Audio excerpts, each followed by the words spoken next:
बहुत समय पहले नैनीताल के एक जंगल में लूसी कबूतरी अपने बेटे कालू के साथ रहती थी। कुछ ही दूरी पर एक टुनटुनी नाम की चिड़िया भी अपनी दो बेटियों के साथ रहती थी।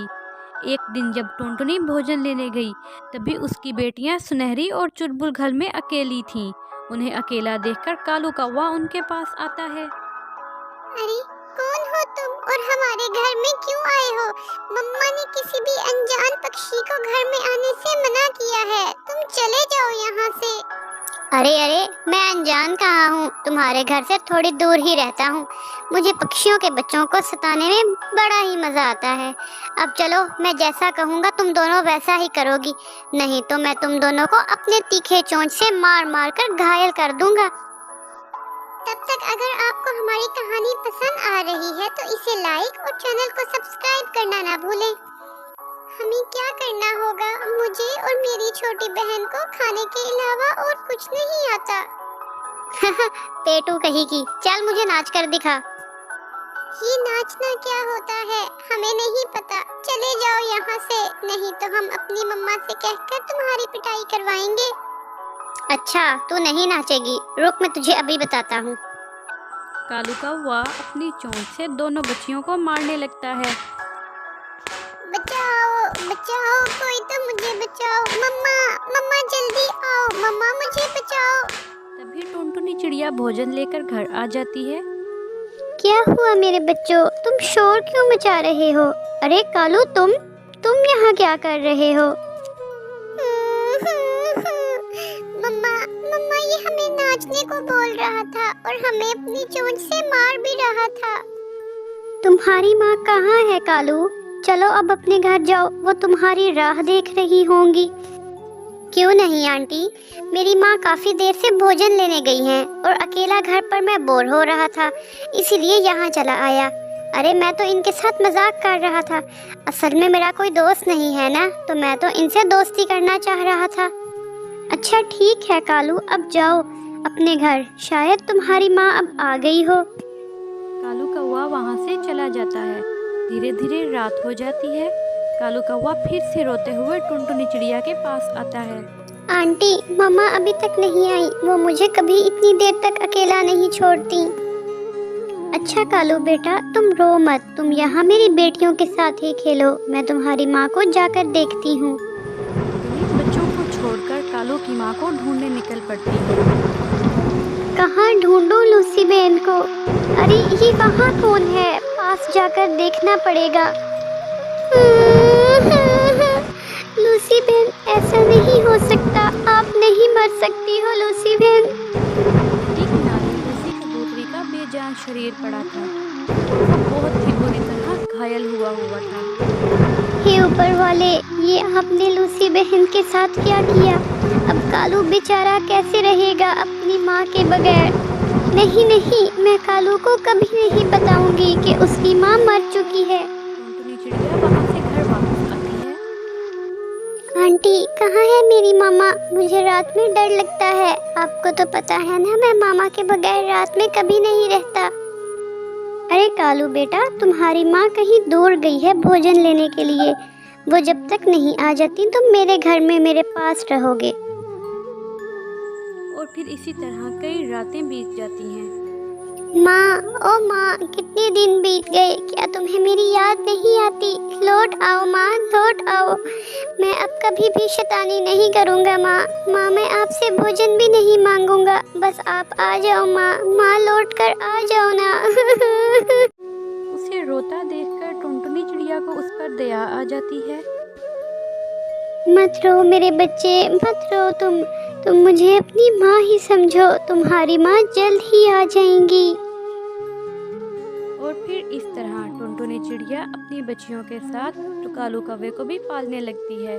और जब कभी उसको अपनी माँ की याद आती, टुनटुनी चिड़िया उसे माँ वाला प्यार देती। और फिर इस तरह वो सभी एक साथ रहने लग जाते हैं।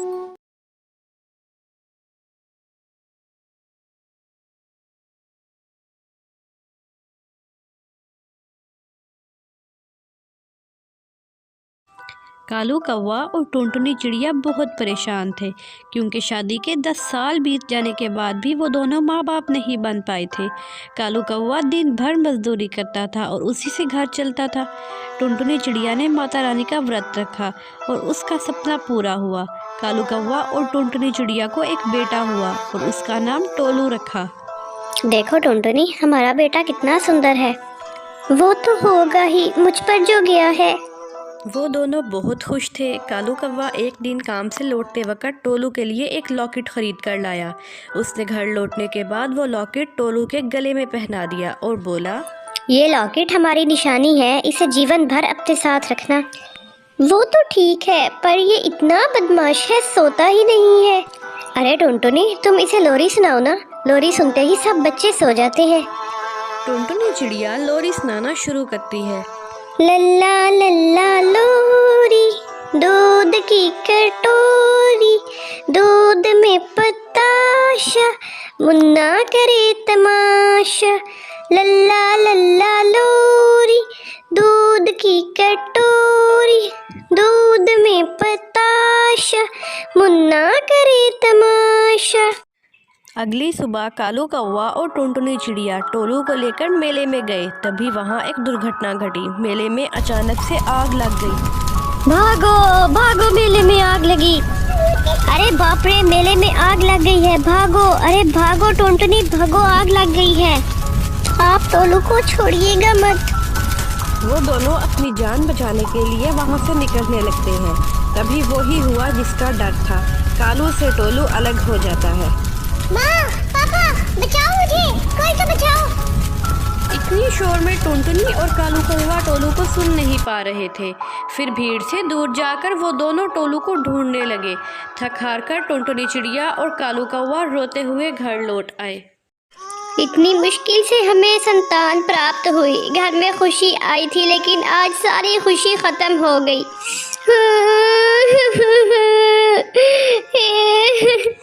भगवान, हमारे साथ ऐसा क्यों हुआ? हमने किसी का क्या बिगाड़ा था? हे भगवान, आज मेले में क्यों गए हम सब? हे भगवान, अब मैं क्या करूं? मुझे नहीं पता। मुझे मेरा टोलू वापस चाहिए। मुझे मेरा टोलू ला दो कहीं से। तुम चिंता ना करो टुनटुनी, चाहे कुछ भी हो जाए, मैं टोलू को ढूंढ कर ही लाऊंगा। ये बोलकर कालू कौवा घर से निकल गया और रास्ते में इधर उधर टोलू को ढूंढता रहा। ढूंढते ढूंढते कालू को समय का कोई ध्यान ना रहा और रात हो गई। रात को थका हारा घर वापस चला गया। वहीं टुनटुनी चिड़िया रोई जा रही थी। क्या हुआ जी? कुछ पता चला मेरे टोलू का? नहीं टुनटुनी, मैंने सब जगह ढूंढा मगर टोलू कहीं भी नहीं मिला। कालू कौवा टोलू को ढूंढता रहा और टुनटुनी चिड़िया घर पर रोती रही। कुछ दिन बीत गए। काम पर ना जाने की वजह से कालू कौवे का काम भी चला गया और घर पर रो रो कर टुनटुनी पागल सी हो गई। कुछ दिन बाद घर का सारा राशन ख़त्म हो गया। तब दोनों को मालूम हुआ कि ये ज़्यादा दिन नहीं चलेगा। अगर खाना ही नहीं मिला तो वो टोलू को ढूंढेंगे कैसे? यही सोचकर दोनों ने अमीर पक्षियों के घर नौकरी शुरू कर दी। देखना टुनटुनी, टोलू एक दिन हमें जरूर मिलेगा। मैं भगवान से प्रार्थना करती हूँ कि एक दिन हमें हमारा टोलू मिल जाए। ऐसे ही 25 साल बीत गए मगर टोलू अभी तक नहीं मिला। इतने दिन में कालू और टुनटुनी बहुत सारे घरों में काम कर चुके थे। फिर दोनों को खबर मिली कि शहर के जंगल में टुन्नू नाम का एक चिड़ा आया है। उसके पास बहुत पैसा है और उसको 2 काम करने वालों की ज़रूरत है। कालू कौवा और टुनटुनी चिड़िया उसके पास जाते हैं। मालिक, हमें काम दे दीजिए। ये मालिक, हमें काम की बहुत ज़रूरत है। क्या तुम ये काम कर पाओगे? इतनी उम्र जो हो गई है। पास में टुन्नू की पत्नी नीली खड़ी थी। वो कहती है, ये दोनों बुड्ढे किसी काम के नहीं, भगा दो इन दोनों को। नहीं नहीं मालकिन, हम बिना कुछ कहे काम करेंगे, बस हमें इस काम के लिए रख लीजिए। ठीक है, रख तो लेंगे, मगर काम के वक्त थोड़ा सा भी नखरा किया तो मुझसे बुरा कोई नहीं होगा। टुनटुनी चिड़िया और कालू कौवे को काम मिल जाता है। दोनों मिलकर खाना बनाने लगते हैं। टुनटुनी चिड़िया टुन्नू और उसकी पत्नी को खाना देती है और ख़ुद पास पे चुपचाप खड़े हो जाती है। वो दोनों खाना खाने लगते हैं। तभी, क्या हुआ मालिक, रुक क्यों गए? खाना अच्छा नहीं बना क्या? नहीं, ऐसी बात नहीं है। ये खाना बहुत स्वादिष्ट है, मगर इसका स्वाद कहीं जाना पहचाना लगता है। अब वो दोनों खाना खाकर अपने घोंसले में आराम करने के लिए चले जाते हैं। रात में टुनटुनी चिड़िया और कालू कौवा भी आराम करने अपने घोंसले में आते हैं। तभी वो सुनते हैं कि रात में टुन्नू अपने कमरे में चिल्ला रहा है। माँ मुझे ले चल यहाँ से, माँ मुझे ले चल। मालिक को क्या हुआ होगा, वो ऐसे क्यों चिल्ला रहे हैं? तभी टुनटुनी चिड़िया टुन्नू के कमरे के दरवाजे के बाहर आकर मालकिन पुकारती है। नीली बाहर आती है। टुनटुनी चिड़िया उससे कहती है, क्या हुआ मालकिन, मालिक ऐसे क्यों चिल्ला रहे हैं? कभी कभी टुन्नू रात में इस तरह ही चलाता है और उसे नींद नहीं आती। मैं कुछ करके देखूं, शायद सो जाए। तो तू क्या करेगी? मालकिन मैं लोरी सुनाऊंगी, लोरी से सभी सो जाते हैं ना। टुनटुनी चिड़िया टुन्नू को लोरी सुनाती है। लल्ला लल्ला लोरी, दूध की कटोरी, दूध में पताशा, लल्ला करे तमाशा। लल्ला लल्ला लोरी, दूध की कटोरी, दूध में पताशा, लल्ला करे तमाशा। टुन्नू तुरंत सो जाता है। नीली चिड़िया ये सब देखकर हैरान हो जाती है। अगली सुबह टुन्नू किसी काम के लिए जाने लगता है। उसने गले में एक लॉकेट पहना था। उसे रास्ते में सांप काट लेता है। फिर सभी उसके पास पहुंचते हैं। अरे ये लॉकेट मालिक के पास कैसे आया? ये लॉकेट तो टुन्नू के पास बचपन से है, वो अनाथ है, वो किसी मेले में खो गया था।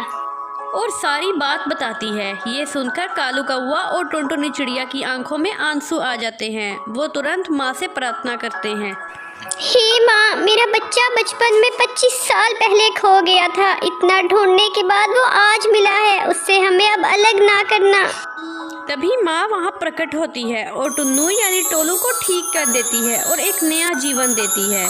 टोलू को सब कुछ पता चल जाता है। वो कालू और टुनटुनी पर किए गए अत्याचार की भी माफ़ी मांगता है। माँ पापा मुझे माफ कर दो, मैंने आप दोनों पर बहुत अत्याचार किए हैं, मुझे माफ कर दो माँ पापा। चुप कर जा बेटा, चुप कर जा, हम तुझसे बिल्कुल भी नाराज नहीं हैं। चुप कर मेरा बच्चा। तभी नीली चिड़िया भी उन दोनों से माफ़ी मांगती है। अब अंत में सब खुशी खुशी रहने लग जाते हैं। आपको हमारी कहानी कैसी लगी कमेंट में ज़रूर बताइएगा और ऐसी मज़ीद कहानियाँ देखने के लिए हमारे चैनल को सब्सक्राइब और बेल आइकन को ज़रूर दबाएं। Thank you. मिलते हैं अगली कहानी में, तब तक गुड बाय।